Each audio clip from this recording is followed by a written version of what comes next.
Bom dia, irmãs, que a graça e a paz do Senhor seja com todas vocês, também nossos irmãos que estão presentes também. Vamos proceder com o nosso último estudo na manhã de hoje. Estamos encerrando o livro de Ruth, nosso 7º estudo, e se Deus permitir, vamos encerrar o livro hoje. Abra sua Bíblia, portanto, no livro de Ruth, pela última vez, capítulo 4. Livro de Ruth, capítulo 4. Nós vamos ler os últimos versículos desse livro, versículos 13 a 22. Ruth, capítulo 4, versículos 13 a 22. Vamos fazer o seguinte, vamos ler todos juntos esses versículos. Ruth, capítulo 4, versículos de 13 a 22. Todo mundo encontrou? Podemos ler todos juntos? Vamos lá?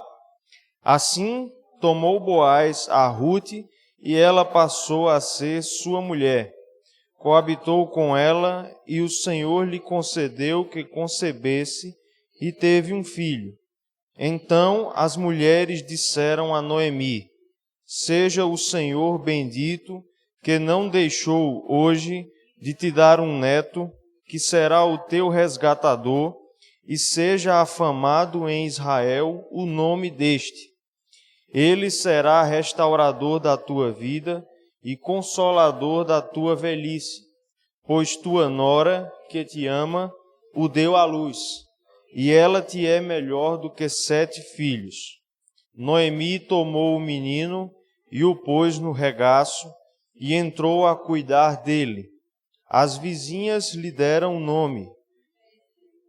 A Noemi nasceu um filho, e lhe chamaram Obed. Este é o pai de Jessé, pai de Davi. São estas, pois, as gerações de Pérez. Pérez gerou a Esrom, Esrom gerou a Rão, Rão gerou a Aminadab, Aminadab gerou a Naasson, Naasson gerou a Salmão. Salmão gerou a Boaz, Boaz gerou a Obed, Obed gerou a Jessé, e Jessé gerou a Davi. Nesse instante vamos fazer uma oração. Vou pedir para o nosso irmão Diácono Eli fazer uma oração, pedir a Deus que abençoe o estudo dessa manhã.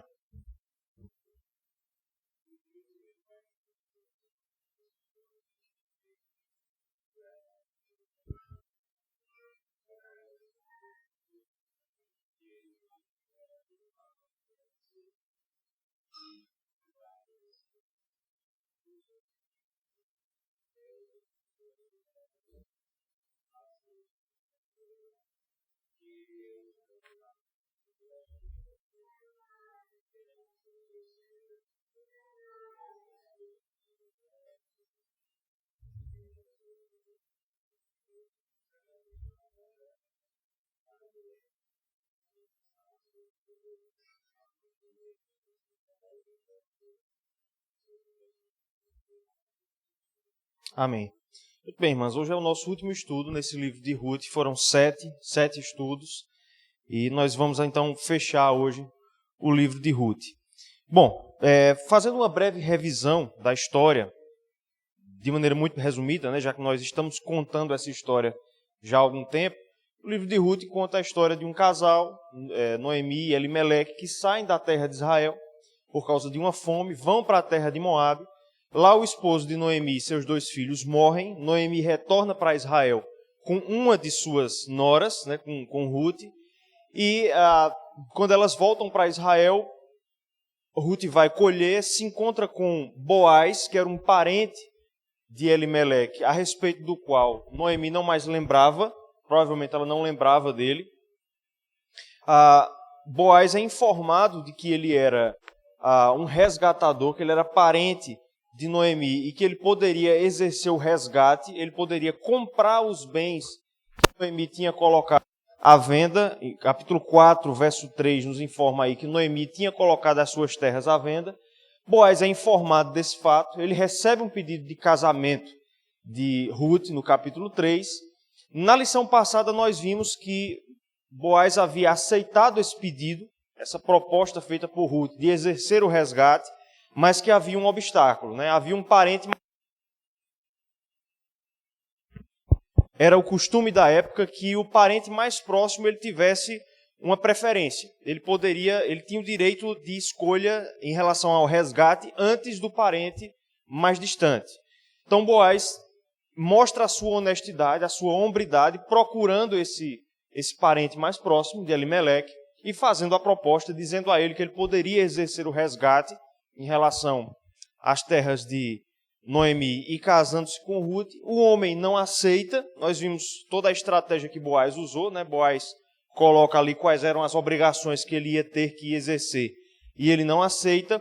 É então quando Boaz firma ali diante de todo o povo, isso até o capítulo 4, verso 12, ele firma ali diante dos anciãos que ele havia chamado e do povo que já estava presenciando aquilo ali, ele firma um compromisso público então de se tornar o resgatador, de casar com Ruth e resgatar os bens de Noemi.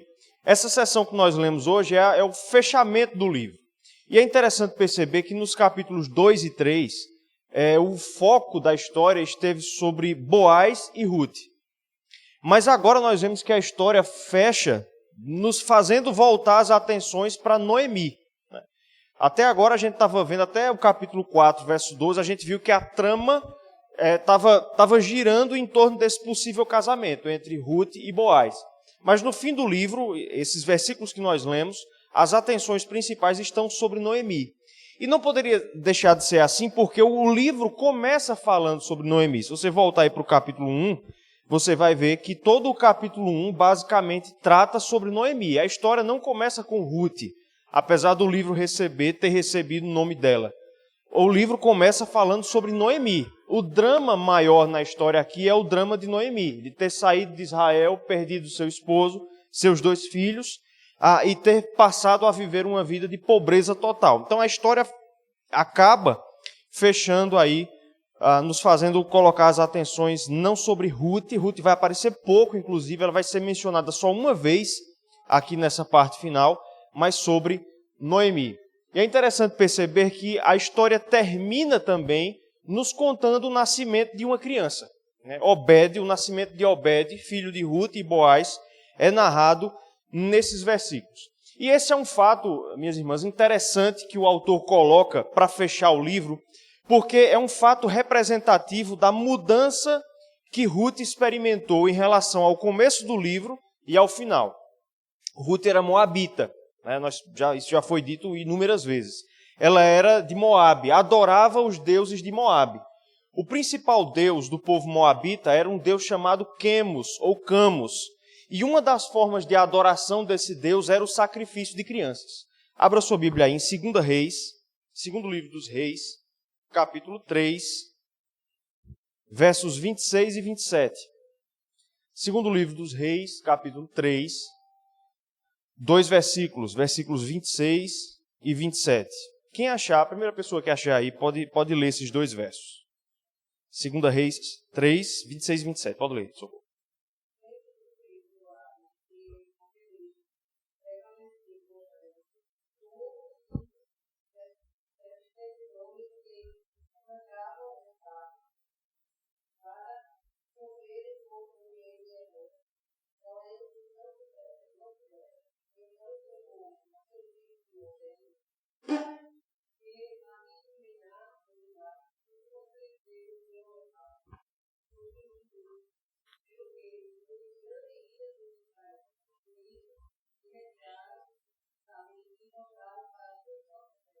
Esse texto narra aí uma ocasião em que o povo de Israel está guerreando com o povo de Moabe, e aí o rei de Moabe se vê ali afligido pela guerra, ele vê que está perdendo a guerra, e ele tenta agradar a divindade de Moabe, era esse deus chamado Camus ou Quemos. Como é que ele tenta agradar a sua divindade para vencer a guerra? Ele sacrifica o seu próprio filho, né? Ele sacrifica o seu primogênito. Então vocês vejam que no começo do livro era a esse Deus que Ruth adorava. Um Deus que era servido pelo sacrifício de crianças. Só que quando ela passa a ser uma adoradora do Deus verdadeiro, de Yahvé, do Deus de Israel, esse Deus não aceita o sacrifício de seres humanos, né? Inclusive, quando Deus pediu a Abraão que sacrificasse seu filho Isaque, aos 45 do segundo tempo, o que é que Deus faz? Ele impede que Abraão fizesse aquilo, exatamente para mostrar que, diferentemente dos deuses pagãos, Deus não se agradava do sacrifício de crianças. É exatamente o contrário que acontece. No final do livro de Ruth, nós vemos que nasce uma criança. Deus é glorificado, ele é servido, providenciando o nascimento de uma criança. Então, só um detalhe aí interessante para ver o contraste entre o Deus dos Moabitas, que se agradava da morte das crianças, o que acontece também hoje, né, em que o Deus secular tem se agradado da morte de crianças na forma do aborto, não é isso? O Deus secularismo, enquanto que o Deus a quem nós servimos, Yahvé, é o Deus que concede crianças, é o Deus que faz nascer pessoas. Pode falar, Vilma.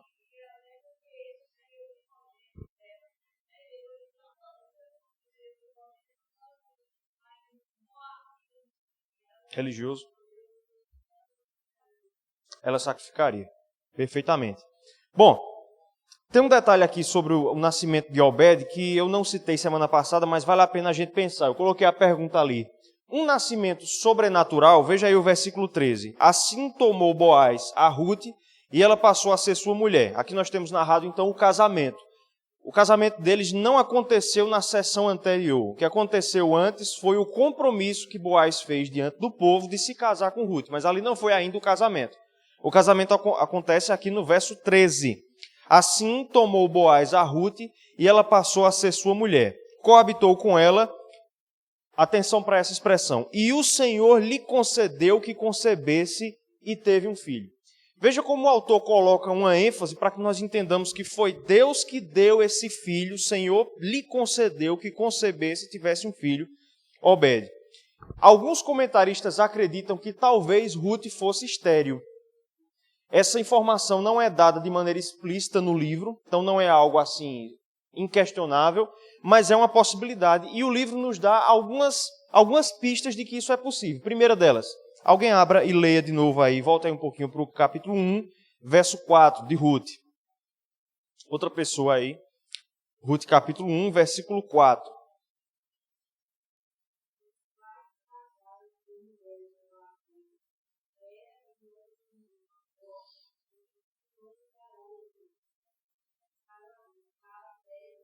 O texto nos informa que depois que Malom, que era o esposo de Ruth, se casou com ela, eles passaram mais 10 anos lá até que Malom e Quilion vieram a morrer.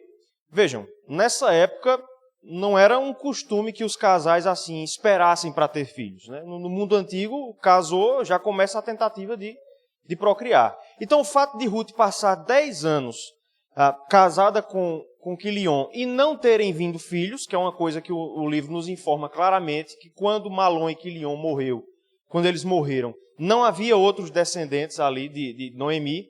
O fato então de que Ruth passa 10 anos casada e ainda não tinha filhos, é um indicativo de que talvez ela tivesse dificuldades. É quase que uma certeza que o livro dá de que ela tinha alguma dificuldade nesse sentido. Um outro indício que o livro dá sobre isso está no capítulo 4, verso 11. Vejam aí, Ruth capítulo 4, verso 11, porque nós vamos ter a menção de uma mulher que também era estéril. Outra pessoa lê aí, capítulo 4, versículo 11.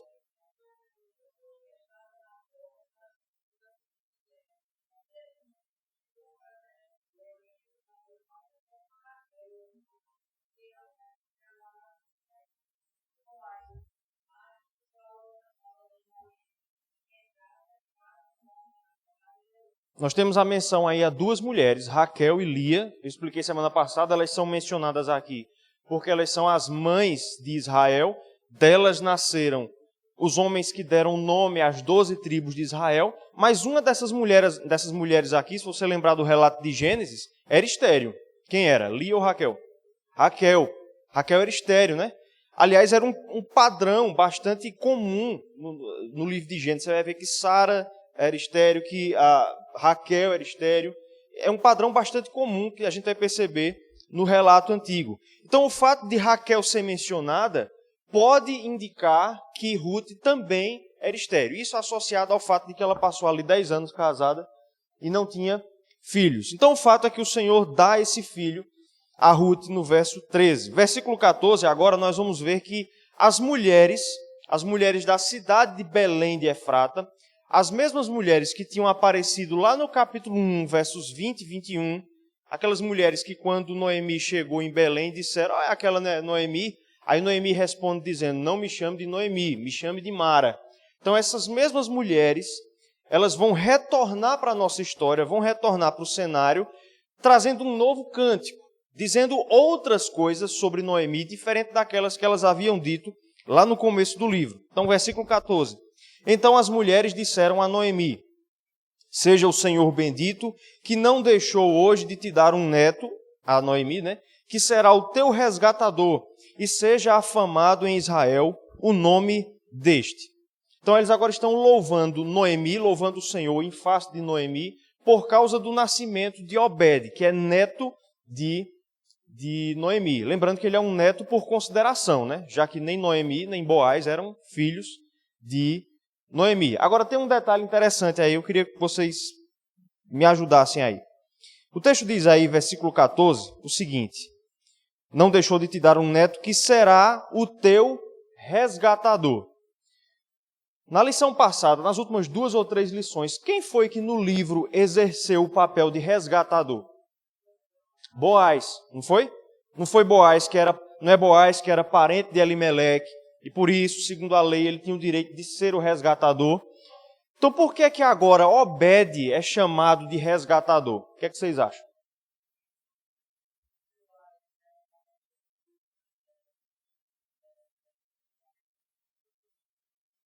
Também, no futuro ele vai herdar os bens da família. Nesse sentido ele também é o resgatador.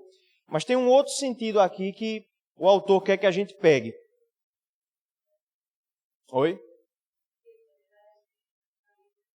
Também.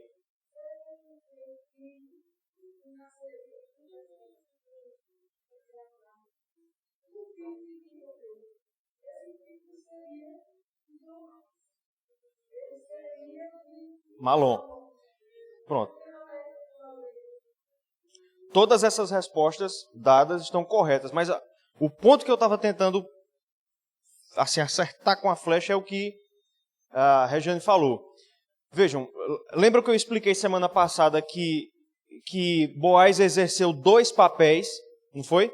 Ele exerceu o resgate em relação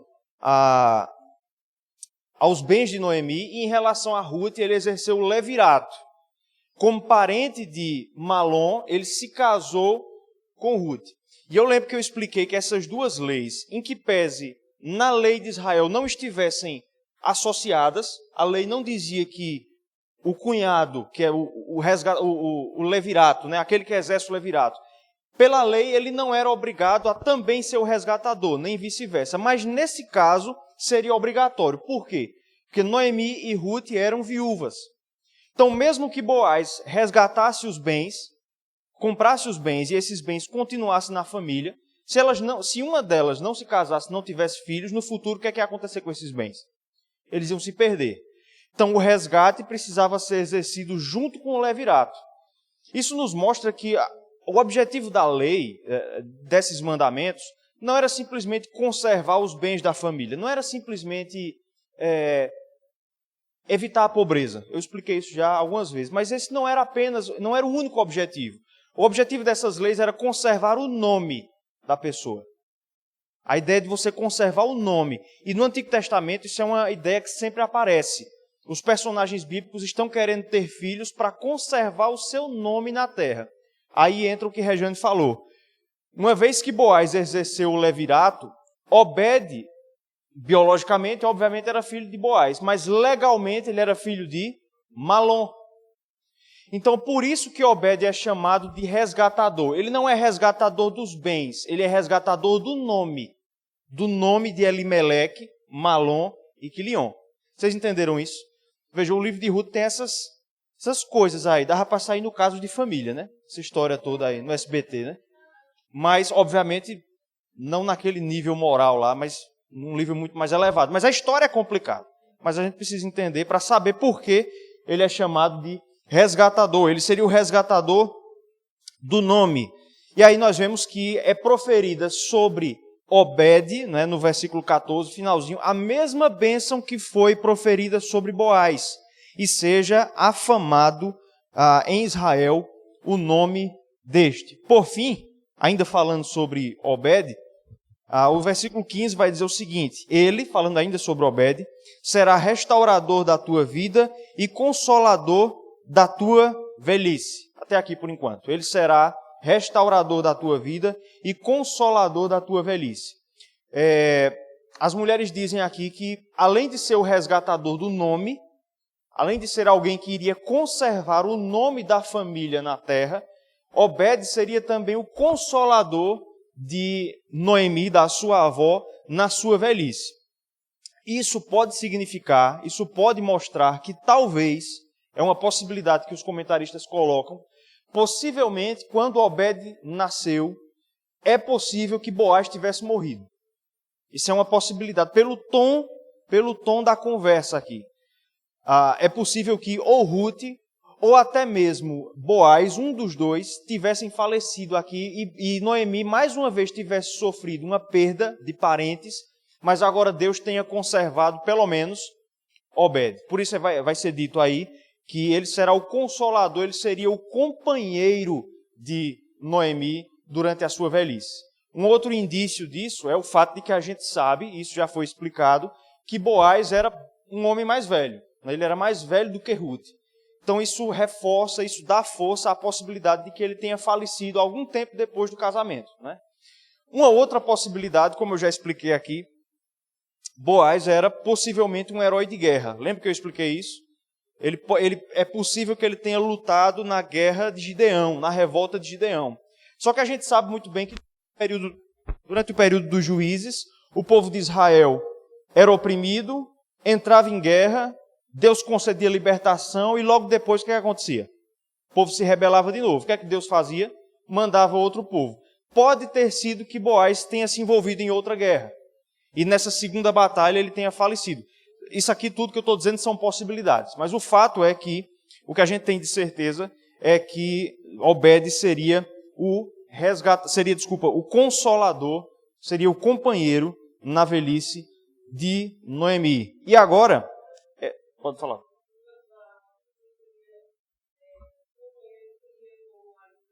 Não. Seria um cuidador. Nesse caso seria um cuidador, exatamente. Por fim, nós vamos ter aqui um louvor à pessoa de Ruth. E aí nós vamos ver que nessa parte final aqui, Ruth só é mencionada uma vez. É interessante que não seria nenhum exagero se o nome do livro fosse o livro de Noemi. Não seria exagero, não seria errado. Vale lembrar que os autores eles não colocaram títulos nos livros. Os títulos foram colocados pelos organizadores depois. Mas se o título do livro fosse o livro de Noemi, talvez até fosse história. O fone está danado. Porque a história termina realmente com ela. Nós temos apenas uma menção de Ruth que vai vir agora. Pois tua nora, a nora, versículo 15, a nora de Noemi, que te ama, o deu à luz e ela te é melhor do que 7 filhos. Lembram que no começo do livro, quando Noemi chega em Israel, ela diz assim: não me chame de Noemi, me chame de Mara, porque o Senhor tornou, vou parafrasear aqui, Noemi diz, porque o Senhor tornou amarga a minha vida e me deixou pobre, já que a palavra Mara significa pobre. Então ela estava dizendo, Deus tomou meu esposo, tomou meus 2 filhos, só me deixou essa nora aqui, ele me deixou sem nada, me tornou pobre. Vejam como aquela afirmação lá do capítulo 1, verso 20, ela é contrariada aqui nesse versículo, já que é dito aí que Ruth era uma nora melhor do que 7 filhos. E essa menção, pode falar, viu?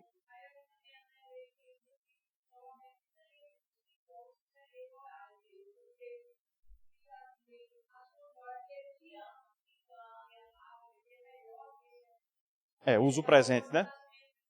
Exatamente, uso presente, né? Pode ter sido realmente Boaz que tenha falecido. Então ela vai dizer que a Ruth seria melhor do que 7 filhos. Essa menção de 7 filhos, ela é importante porque ela aparece aí, logo depois, aí, veja aí, 1 Samuel, capítulo 2, versículo 5. Alguém leia, por favor. 1 Samuel capítulo 2, versículo 5.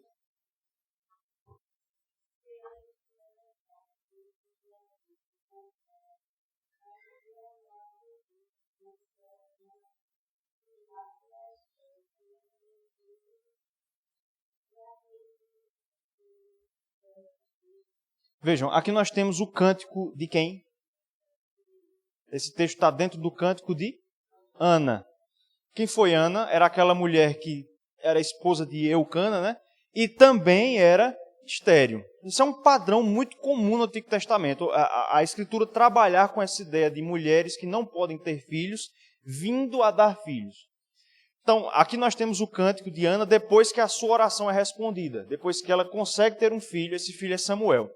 E aí ela, nesse versículo aqui, ela vai descrever a ação de Deus transformando a sorte de alguém que necessita. E ela vai dizer que até mesmo a estéril tem 7 filhos.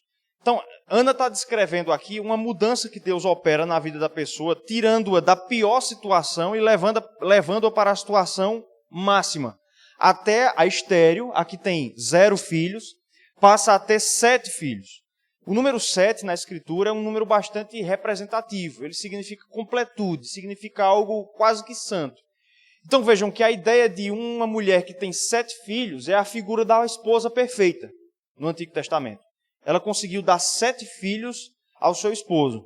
O texto vai dizer que Ruth, por outro lado, era melhor do que 7 filhos. Uma nora que é melhor do que 7 filhos. Tudo isso nos ajuda a ver como Deus está mudando a sorte de Noemi.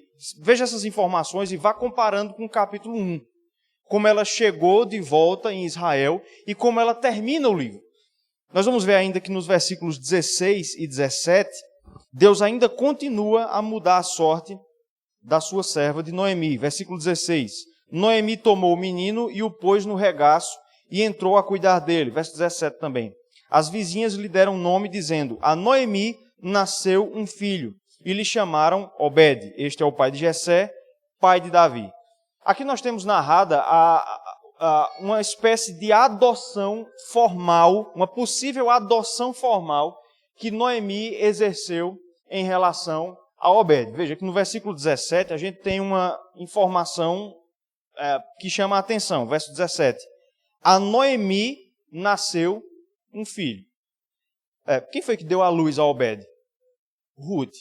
Mas veja o que é dito. A Noemi nasceu um filho. Além disso, no verso 16, nós temos a informação de que Noemi tomou o menino e o pôs no regaço, no colo. Ou seja, Noemi era a cuidadora de Obed. Isso pode apontar para 2 coisas. Possivelmente, depois de um tempo, Noemi pode ter morrido, e aí os cuidados do menino ficaram com Noemi. Eu falei Ruth antes, né? Possivelmente Ruth pode ter morrido e os cuidados ficaram com Noemi. Ou uma segunda opção é que Ruth, e aí esse é um detalhe interessante, pode ter sido que Ruth entregou liberalmente o filho a Noemi. Entregou literalmente para ele. Isso. E aí seria uma espécie de adoção formal. Ou seja, Ruth pode ter tido o filho e entregado os cuidados dele para Noemi. Pode falar, Jane. É outra possibilidade também. Vejam, a gente sabe disso porque o versículo 16, ele nos dá a entender que realmente Noemi assumiu a postura de mãe da criança. Isso aqui não é um momento. O autor não está dizendo assim, que teve uma hora que Noemi pôs ele no colo. Essa não é a informação que o texto quer passar. O texto quer nos dar a informação de que Noemi passou a cuidar da criança, que ela criou a criança. Compare esse texto aí, vou pedir para alguém abrir, em Números capítulo 11, verso 12.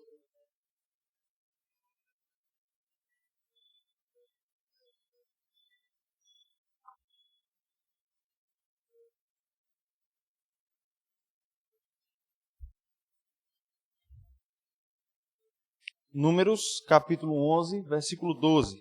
Aqui nós vamos encontrar Moisés falando com Deus, ele vai dizer algo que lança luz sobre o nosso texto. Quem achou pode ler, viu?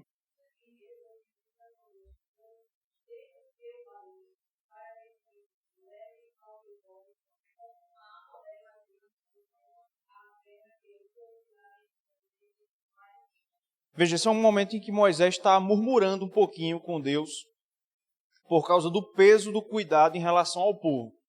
Aí o que é que Moisés vai dizer ao Senhor? Veja como é interessante e lança luz sobre o texto lá. Por acaso eu sou mãe, né? Por acaso eu dei a luz a esse povo para carregar no colo? Regaço é o mesmo que colo. Então você veja que esse texto nos mostra que a função de cuidar, a função de trazer pelo colo a criança é a função da mãe, daquela que deu a luz. É o que Noemi faz. A partir do momento em que ela passa a cuidar de Obed, ela assume a posição de mãe. Por isso, no verso 17, eu já falei isso, as mulheres vão dizer que a Noemi nasceu um filho. Então nós temos duas possibilidades. Ruth pode ter falecido, e aí naturalmente os cuidados de Obed ficaram com Noemi.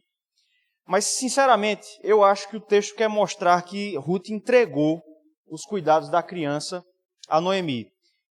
E faria todo sentido, porque se essa for a opção, se foi isso que aconteceu, nós vamos encontrar Ruth sendo benevolente com a sua sogra pela terceira vez. A primeira no capítulo 1, quando ela teve a opção de voltar para Moabe, mas foi que ela disse, não vou voltar, né? Eu vou com você. Escolheu Noemi.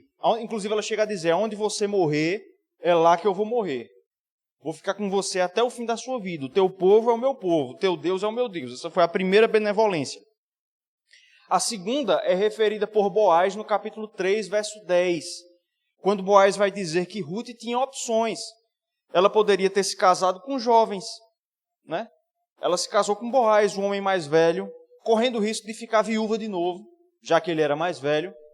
Mas Ruth escolhe se casar com Boaz para beneficiar Noemi.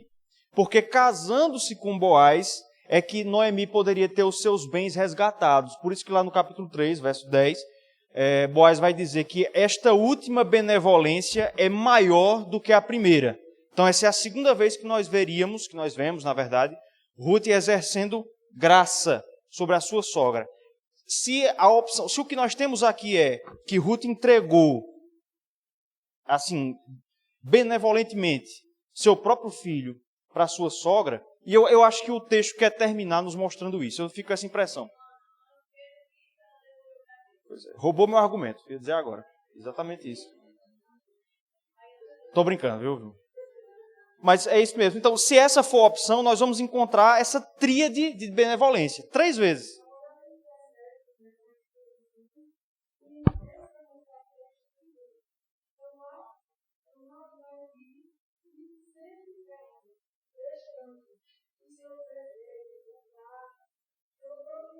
A história toda.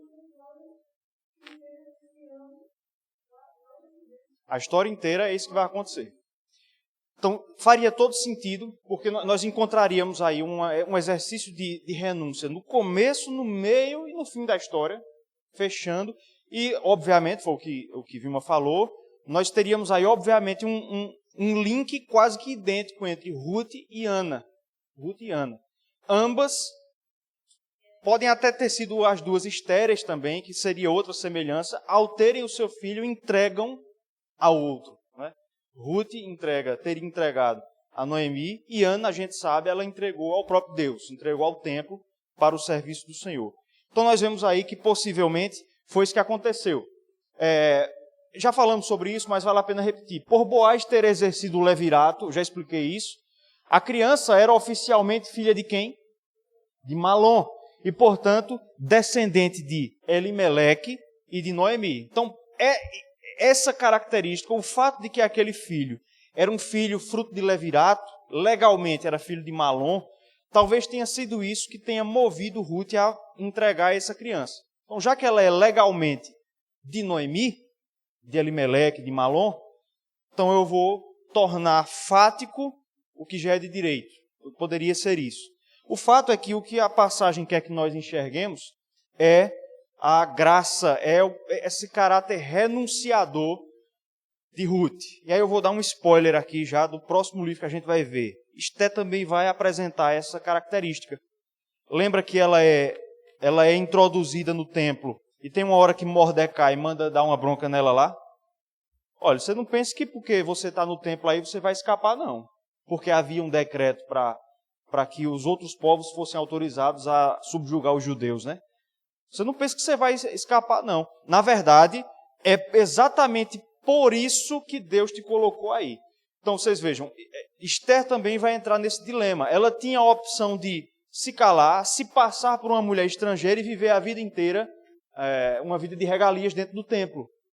Ela se coloca em risco, revela a sua identidade como judia em favor do seu povo. Renuncia ao interesse próprio em favor do seu povo. A diferença é que Ruth faz isso em relação a uma pessoa. E Esther vai fazer isso em favor de todo o seu povo. E aí nós percebemos outra característica, outra informação importante aí, verso 17, é que foram as vizinhas que batizaram o menino. A história realmente, não existe história mais complicada do que essa, não. Não foi nem os pais, não foi nem Noemi que deram nome à criança. As vizinhas lhe deram nome, dizendo, a Noemi nasceu um filho, e lhe chamaram Obed. Esse é o pai de Jessé, pai de Davi. Então elas colocam o nome de Obed, eu coloquei a informação ali, talvez seja algo que o autor queira que nós vejamos. Obed, do hebraico, significa Ebed. A palavra é Ebed, na verdade significa servo. E isso tem tudo a ver com o que elas disseram no versículo 15. Ele, Obed, será o restaurador da tua vida e consolador da tua velhice. Então, parece que as vizinhas veem todo esse contexto em que a criança nasce e parece escolher esse nome para mostrar qual é a função que ele vai desempenhar, uma função de serviço. E vejam que Obed, portanto, ele é predestinado a exercer o mesmo papel que sua mãe exerceu. Como Regiane bem salientou, durante todo o livro a gente vê que Ruth não faz a sua própria vontade, mas vive para servir a sua sogra. Da mesma forma, Obed é como que predestinado, aqui através do seu próprio nome, a também exercer esse papel. Todos esses versículos, irmãs, que eu estou trazendo aqui, vocês percebem que o nosso texto aqui é um texto mais simples, eu acho até que eu vou terminar com uma certa folga de tempo, mas tudo isso está mostrando como Deus restaurou totalmente a sorte de Noemi ao longo do livro. Hernandes Dias Lopes, no seu comentário, ele diz o seguinte, comentando essa parte do livro, né? Quando ela, Noemi, perdeu seu marido e filhos, Deus deu a ela Ruth. Quando ela pensou num resgatador, Deus deu a ela Boaz. Quando Ruth casou-se com Boaz, Deus deu a ela o quê? Um filho. Então vocês vejam que o propósito dessa perícope aqui, dessa passagem, desse trecho do livro, é exatamente mostrar como Noemi estava errada quando ela chegou em Israel. Como aquela visão de um Deus que não mais se preocupava com ela, se é que a gente pode usar essa expressão de se preocupar, mas com um Deus que não mais cuidava dela, como aquela visão estava errada. E é interessante como Noemi ela não consegue ver isso durante o livro. Mas Deus estava todo o tempo servindo a Noemi. Tem outra característica interessante do livro, e acho que vocês perceberam isso, é que a ideia do mantimento, a ideia do pão, é uma ideia presente no livro inteiro. Perceberam isso durante o livro? Porque foi que Elimeleque e Noemi saíram de Israel? Porque não havia pão. Não foi isso? Porque tinha uma fome. Quando foi que Noemi voltou? Quando houve pão. Não é assim? Porque foi que Ruth foi trabalhar no campo? Porque ela precisava de sustento. Não é? Como foi que Boaz serviu a Ruth, dando-lhe alimento? Vocês viram que várias vezes Boaz fez isso, né? Então, vejam que em que ocasião houve o pedido de casamento ali de Ruth e Boaz? Na separação dos grãos.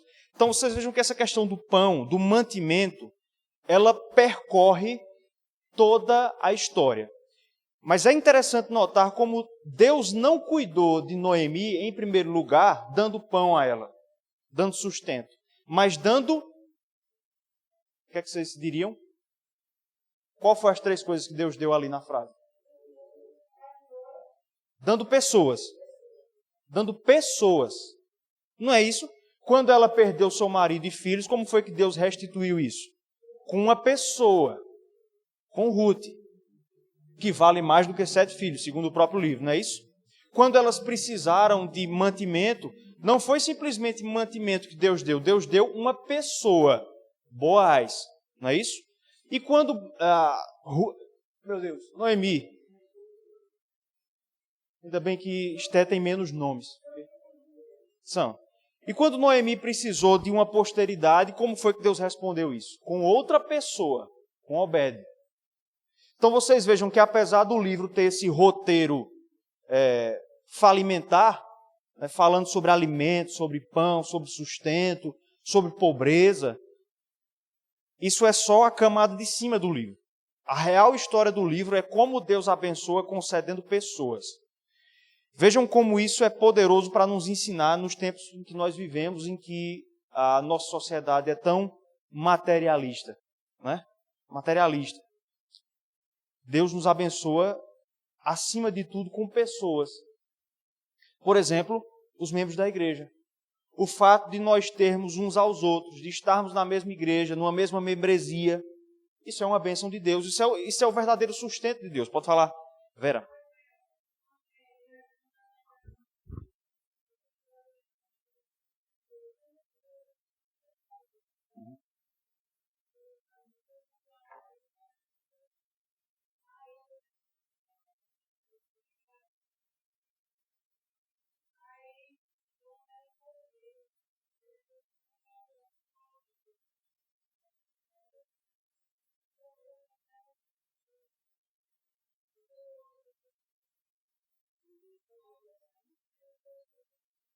Qualquer coisa.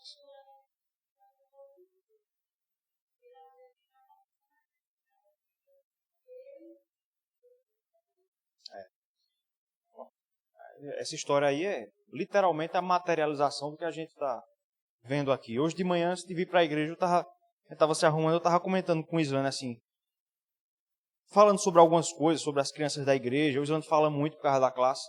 Aí a gente estava comentando alguma coisa sobre como é bom, e como é mais do que bom, é bonito, no sentido de ser realmente belo, assim.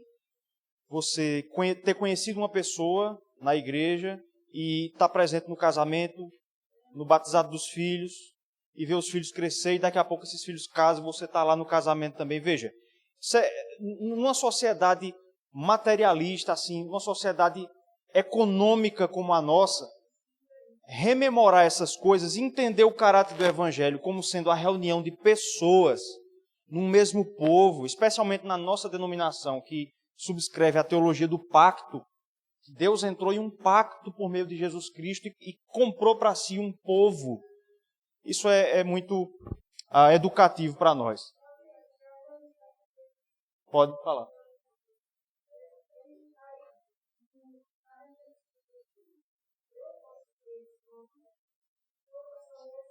Uhum.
Sim.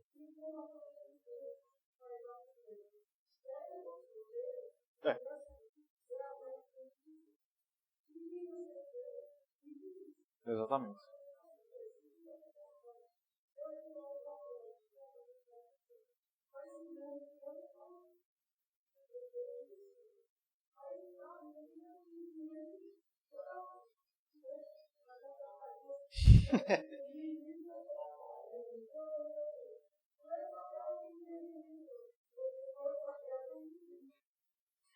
Tá certo. É isso mesmo. Então, tudo isso, a benevolência de Deus sobre Noemi, contraria e reverte a perspectiva do capítulo 1, versos 20 e 21. Vamos só ler esses dois versículos, eu vou ler, só para a gente notar a mudança de tom em Noemi, certo? Capítulo 1, versos 20 e 21. Porém ela lhes dizia para as mulheres, né? Não me chameis Noemi, chamai-me Mara, porque grande amargura me tem dado o Todo-Poderoso. Ditosa eu parti, porém o Senhor me fez voltar pobre. Porque, pois, me chamareis Noemi, visto que o Senhor se manifestou contra mim e o Todo-Poderoso me tem afligido? Até aqui. Então vejam que a perspectiva e o tom, até textual mesmo, muda completamente. O objetivo maior e final, no entanto, era trazer ao mundo o rei Davi, capítulo 4, versos 17 a 22, aquele que seria o maior rei de Israel. Aí agora a gente é introduzido à genealogia que termina o livro. Veja aí, capítulo 4, a partir do verso 17. Desculpa, a partir do verso 18. São estas, pois, as gerações de Pérez. Por que ele começa com Pérez? Eu expliquei semana passada, porque Pérez foi o originador do principal tronco da tribo de Judá. De onde vai vir Davi. Então, por isso que ele começa com Pérez, certo? Essas são as gerações de Pérez. Pérez gerou a Esrom, Esrom gerou a Rão, Rão gerou a Aminadab, Aminadab gerou a Naasson, Naasson gerou a Salmão, Salmão gerou a Boaz, Boaz gerou a Obed, está aqui o nosso personagem Obed, Obed gerou a Jessé e Jessé gerou a Davi. Então vejam que apesar de o livro ele ter a preocupação de nos mostrar o fim de Noemi, porque ela é a personagem principal do livro, nós podemos colocar assim, mas ele coloca essa genealogia no final para que a gente entenda que tudo isso que foi feito não tinha a ver somente com Noemi, nem com Ruth, nem com Boaz, nem com Obed, mas com algo maior, que no contexto aqui para Israel era trazer à existência aquele que seria o maior rei de Israel, o rei mais representativo de Israel, Davi. Vocês lembram que no primeiro estudo eu disse que um dos objetivos da escritura do livro de Ruth era legitimar o reinado de Davi, já que seus bisavós eram estrangeiros. Ruth, moabita, e Boaz era israelita, mas quem era a mãe de Boaz? Raabe. E Raabe não era israelita, era de Jericó. Lembram disso? Lá no começo do livro de Josué. Então, poderia haver algum tipo de contestação em relação a Davi por isso, por causa da sua ascendência gentílica. O livro é escrito para mostrar que, em que pese houvesse gentios na sua árvore genealógica, esses gentios, no entanto, eram israelitas do coração. E por isso, Davi era um rei legítimo. Então, vejam, o livro ele fala sobre Noemi, mas no final ele dá essa nota para que a gente entenda que o objetivo era maior, que o contexto, ou melhor, que o propósito de tudo isso tinha a ver com algo maior do que simplesmente Noemi. Isso para os leitores do livro de Ruth, para quem lesse o livro de Ruth. Mas para nós que temos não apenas o livro de Ruth, mas toda a Escritura, a gente sabe que essa história tem a ver não só com Noemi, não só com Davi, mas com algo ainda maior. De Davi viria quem? O Senhor Jesus Cristo, o Rei dos Reis, o resgatador por excelência. Então vejam que quando a gente lê a história, a gente percebe que aqueles fatos ali se passando nos campos tinham a ver com coisas muito maiores. É interessante perceber que Noemi não sabia disso. Noemi não sabia que dela viria Davi. Ela morreu antes, com certeza. Muito menos Jesus Cristo. Então vejam que quem leu o livro de Ruth teve uma visão dos fatos mais ampla do que a própria personagem. E nós que estamos aqui em São Bento do Una, milhares de anos depois, temos uma visão ainda mais ampla do que os leitores originais. Isso nos traz, minhas irmãs, uma verdade que nós precisamos lembrar. Eu vou citar aí, o comentarista Leon Morris comenta o livro de Ruth, ele diz o seguinte: a mão de Deus cobre a história toda, a história do livro, né? Ele executa seu propósito geração após geração. Visto que somos limitados a uma única vida, cada um de nós vê apenas um pouquinho daquilo que acontece. Foi o caso de Noemi, né? Ela só viu uma parte do que aconteceu. Nós é que vemos o todo. Uma genealogia é uma maneira extraordinária de trazer diante dos nossos olhos a continuidade dos propósitos de Deus através dos tempos. O processo histórico não é casual. Há um propósito em tudo. Esse propósito é o propósito de Deus. Então, o comentarista ele coloca para nós um fato que precisa ser reconhecido. Estava pensando nisso enquanto eu preparava o estudo durante a semana. E ele, perspicazmente, ele coloca para nós aí que nós, como personagens finitos, como pessoas finitas, pessoas que vivem nesse mundo durante um tempo, é o salmista que vai dizer que a vida do homem sobe a 60, 70 anos, em havendo vigor, 80, né? Zuzinha tem vigor, já passou de 80. Então, mas, mesmo assim, são personagens finitos. O autor vai colocar aqui, porque nós somos personagens finitos, a gente só vê uma parte da história. Nas animações antigas, nos filmes de desenho, os desenhos, hoje não, porque são feitos de maneira computadorizada, mas antigamente eles eram feitos através de fotos.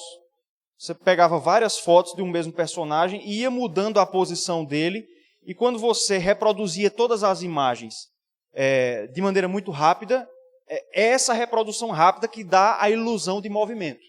Tem alguns vídeos no YouTube sobre isso, inclusive. Esses desenhos são chamados de frames. São frames. São fotografias de um momento, certo? Nós também nós só temos acesso a alguns frames da história. Nós não temos acesso completo à história toda. E é exatamente por isso que muitas vezes nós vivemos uma vida distante ou um pouco alheia, digamos assim, ao propósito de Deus. Por que é que muitas vezes a gente vive uma vida autocentrada? Sabe? Uma vida centrada em si mesmo. Por que é que muitas vezes nossas preocupações são apenas conosco mesmo e a nossa cosmovisão gira em torno daquilo que acontece conosco, das nossas experiências? A resposta é que nós temos a tendência de visualizar o mundo e a história a partir da nossa experiência finita. Como se o universo tivesse começado no dia em que eu nasci e como se ele fosse terminar no dia em que eu morrer. Vocês conseguiram pegar o que eu estou dizendo? O que nós precisamos fazer, portanto, é entender que o enredo é maior. O enredo é feito por Deus. E ele é maior do que as nossas vidas. Esse enredo começou na criação e vai terminar na consumação. Dentro desse enredo, nós somos personagens. E vou dizer mais uma coisa, nós somos quase que figurantes, viu? Quase que figurantes. O protagonista da história é o Senhor Jesus Cristo. Nós, seus servos, somos coadjuvantes. E, na verdade, dado o número de atores que há participando nisso, coadjuvantes. O meu papel ele é muito pequeno nisso. Então eu preciso alargar a minha visão, entender a visão do todo, entender a perspectiva do todo, para que eu viva uma vida voltada para fazer a vontade de Deus. Tornando a coisa mais prática. Quando nós entendemos, minhas irmãs, que nós estamos aqui simplesmente para participar por alguns anos do roteiro de Deus, quando eu entender isso, aí eu vou perceber que minhas preocupações não devem ser tão mesquinhas como geralmente são. Está entendendo? Mas devem ser as preocupações que realmente importam, aquilo que vai contribuir para o roteiro, para a eternidade. Quando nós entendermos isso, se nós entendermos isso, aí eu vou perceber que a minha função aqui é dar a minha contribuição, é participar através da vocação que Deus deu, fazendo o que Ele me chamou para fazer, para contribuir com esse roteiro. Vocês entenderam isso? Então vejam que... Pode falar, Jane? Sim.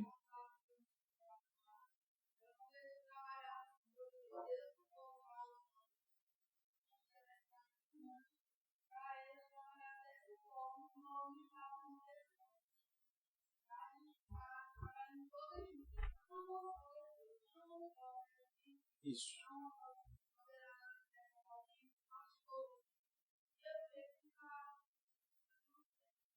Graças a Deus.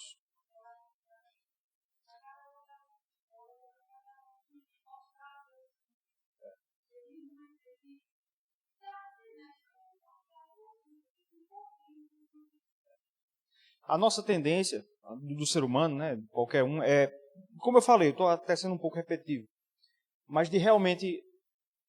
É interessante perceber como as biografias, elas são geralmente feitas fazendo a pessoa pensar no que ela fez por si mesma.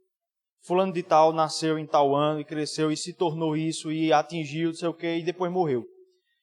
Só que geralmente quando a Bíblia traz biografias, a preocupação da Escritura não é mostrar o que a pessoa fez em relação a si mesma, mas como ela pegou o bastão antes dela, da fé, e entregou para o próximo. E é o que Jane falou agora. É construir, é solidificar a fé na qual nós cremos e entregar para a próxima geração. Nosso papel é esse. E foi exatamente o que Noemi acaba entendendo no final do livro. Um pregador batista do século XIX, chamado Spurgeon, ele diz o seguinte: a providência ordenou todas as coisas sabiamente. A providência de Deus, obviamente. E se nossos olhos fossem abertos, nos prostraríamos em reverência adoradora e engrandeceríamos ao Deus que fez bem todas as coisas. Nossa visão será fortalecida um dia, de tal forma que veremos o fim desde o começo. E então entenderemos que o Senhor faz que todas as coisas cooperem para o bem daqueles que o amam. Então a gente entende o livro, a gente entende tudo que aconteceu quando a gente olha em retrospectiva. Quando você olha do final, e quando Noemi olhou do final para o começo, aí ela entendeu a história.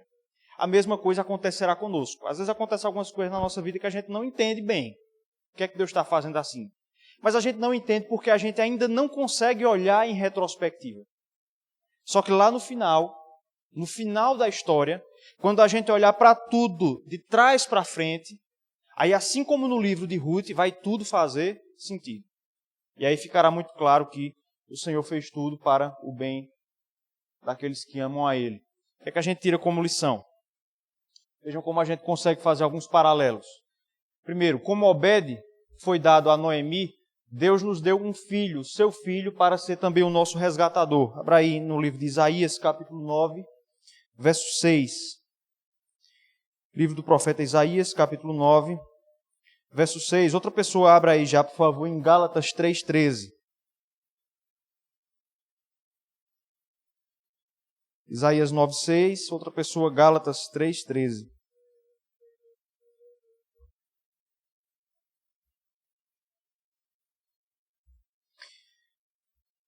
Quem achou Isaías pode ler, Isaías 9:6.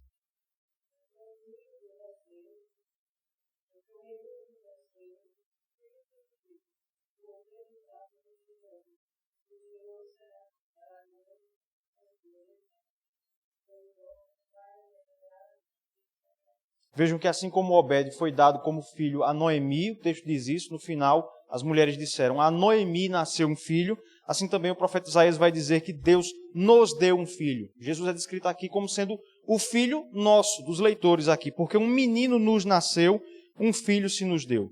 E assim como Obed é dito lá que ele seria o resgatador da vida de Noemi, Cristo também foi dado como filho a nós para ser o nosso resgatador. Gálatas 3:13. Quem achou aí pode ler.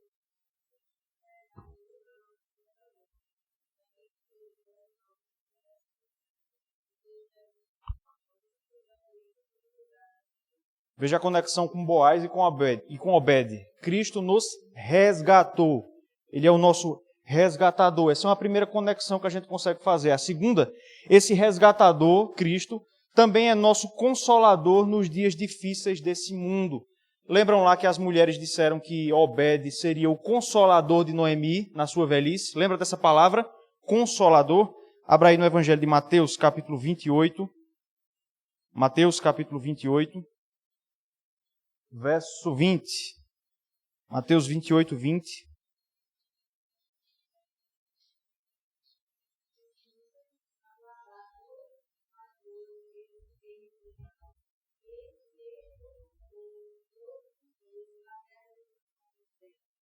Eis que estou convosco a todos os dias, até a consumação do século. Veja que Cristo é também o nosso consolador nos dias difíceis. Assim como Obed seria o alento de Noemi na sua velhice, Cristo é também o nosso alento nos dias difíceis do mundo. É por isso que quando Cristo, em João capítulo 14, ele vai prometer o envio do Espírito Santo, ele se refere ao Espírito como sendo outro consolador.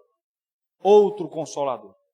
Cristo é, portanto, o nosso consolador. Em terceiro lugar, um dia celebraremos as bodas ainda mais festivas do que as de Boaz e Ruth. Veja que o texto termina ali com as bodas, com a festa do casamento de Boaz e de Ruth. Assim também um dia nós também celebraremos as bodas do Cordeiro.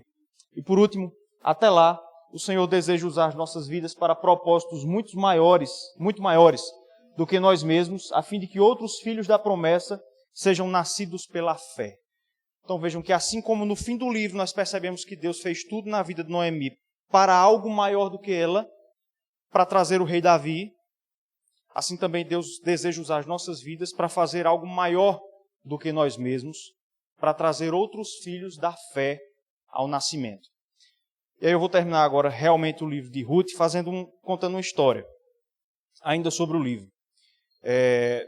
Se você está lembrado da história toda, você vai lembrar que Ruth e Noemi chegam em Israel no dia do início da colheita da cevada. Né? Lá no capítulo 1, acho que o último versículo do capítulo 1, é dito que elas chegam em Israel, chegam em Belém no início da colheita. Ou seja, elas devem ter saído de Moabe mais ou menos no feriado da Páscoa. No feriado da Páscoa. Entre Moabe e Israel havia um rio. Era preciso você atravessar o rio Jordão para entrar na terra de Israel. Vejam a conexão. Foi também no feriado da Páscoa que o povo de Israel saiu do Egito. Foi também no feriado da Páscoa que Cristo morreu. Então, assim como Cristo morreu e com ele morreu a nossa velha natureza na Páscoa, e como o povo de Israel saiu da escravidão do Egito na Páscoa também Ruth e Noemi deixam a terra da idolatria e entram em Israel. E elas vão passar ali mais ou menos 50 dias, algo em torno disso, perto de 2 meses, colhendo. Essa festa do casamento provavelmente acontece em Pentecostes. E é interessante que é exatamente nessa ocasião que o nascimento, que a concepção de Obed é narrada. Obed deve ter sido concebido no feriado de Pentecostes. O que é que aconteceria alguns milhares de anos depois também, no feriado de Pentecostes, em Atos 2? O que é que aconteceria? A descida do Espírito Santo. E nesse dia, milhares de pessoas também nasceriam para a fé em Cristo Jesus. Então vocês vejam como a história de Ruth e de Noemi nesse livro é a história da conversão. É a história de Deus levando adiante a redenção do seu povo escolhido, do povo eleito por Ele antes da fundação do mundo. Alguém quer falar mais alguma coisa? Não? Gostaram do livro? Foi bom?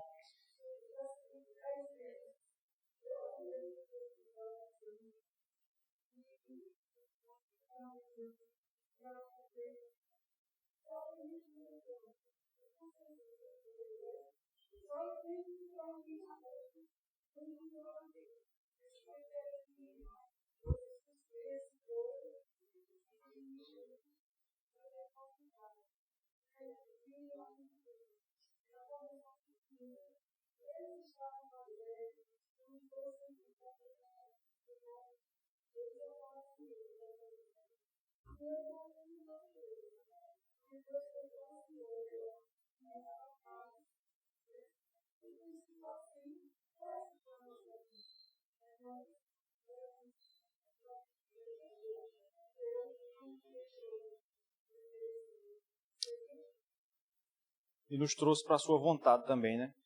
É interessante isso que eu já ia te chamar de Noemi, ó.